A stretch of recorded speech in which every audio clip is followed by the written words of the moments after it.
on le comprend très bien, vous avez préféré rester dans votre ville. C'est aussi, je trouve, révélateur de cette tension qui règne encore ce soir. Comment ça se passe à Grigny? Qu'est-ce que vous avez mis en place? On a appris il y a quelques minutes que, par exemple, la mairie de Clamart annonçait un couvre-feu depuis ce soir jusqu'à lundi matin. Vous êtes dans quel état d'esprit?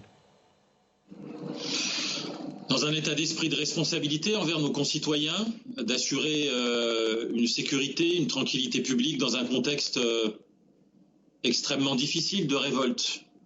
Et donc avec les services publics locaux, avec le tissu associatif qui est une composante extrêmement importante, avec nos réseaux, je pense aux mamans des quartiers, nous essayons de faire en sorte qu'il n'y ait pas du pire dans cette période instable, incontrôlable.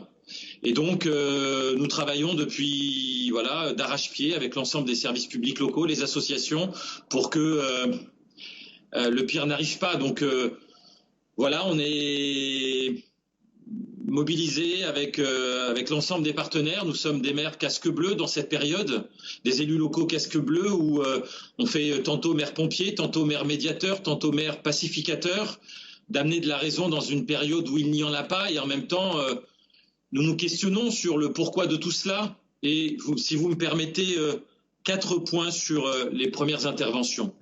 Monsieur Thomas Hugues, vous avez dit que ce sont les banlieues qui s'embrasent. Ce n'est pas tout à fait exact. Il y a des villes pour lesquelles il n'y a aucun quartier politique de la ville, aucun quartier populaire, pour lesquels il y a eu des feux de poubelle, des tirs de mortier et des arrestations dans des villes dites bourgeoises.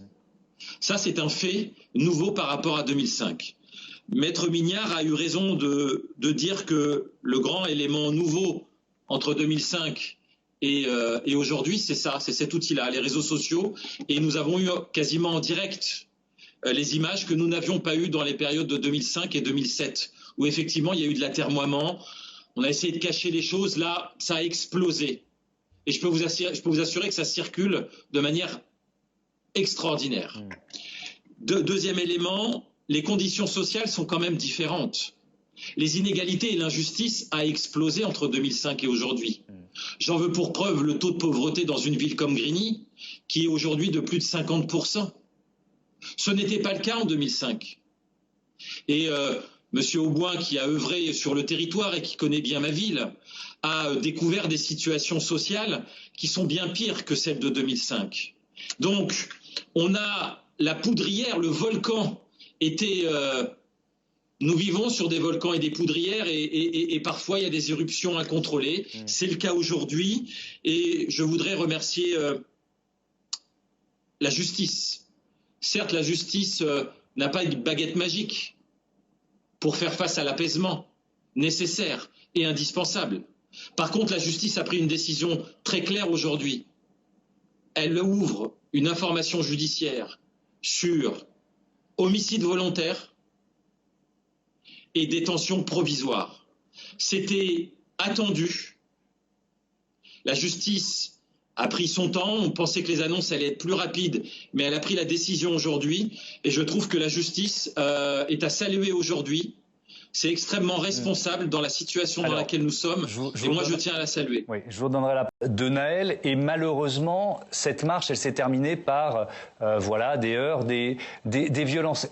Je répète ma question. Tous les habitants de vos quartiers, de ces quartiers, n'ont pas envie de mettre les feux, du feu aux poubelles ou aux autobus. Et vous nous dites, changeons la norme et l'usage de l'arme par les policiers. Il y a aussi d'autres questions qui se posent ce soir.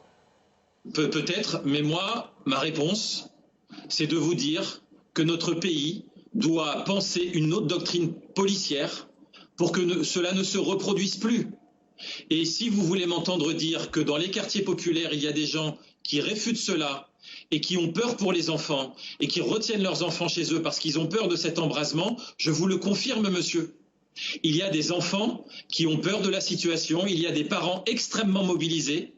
Et puis, il y a des groupes qui, à 15, 16, 17, 18, 19, 20 ans, font ce qui est en train de se faire. Mais je vous confirme qu'hier, lorsque j'étais dans ma ville, entre 10h du soir et 2h du matin, j'en ai rencontré qui condamnaient le fait que des bus soient brûlés parce que ça pénalisait leurs parents le matin et le soir. Certains avaient peur que leurs écoles, dans lesquelles ils ont appris énormément de choses, pour lesquelles ils ont un profond respect, pour les enseignants qu'ils ont rencontrés, ils ne veulent pas que ça crame. Ils ne veulent pas que leur gymnase, dans lequel ils ont rencontré un éducateur ou une éducatrice qui leur a aidé à franchir les obstacles de la vie, ne brûle pas. Donc oui, monsieur, ça existe, mais on l'a toujours dit, et c'est une réalité. Je vous ai un peu poussé à le dire, parce que sinon on a l'impression que tout le monde est dans le même sac et qu'on trouve des excuses à tout le monde. Je pense pas qu'on puisse laisser dire une chose pareille. Bref, je vois que Jean-Pierre Minier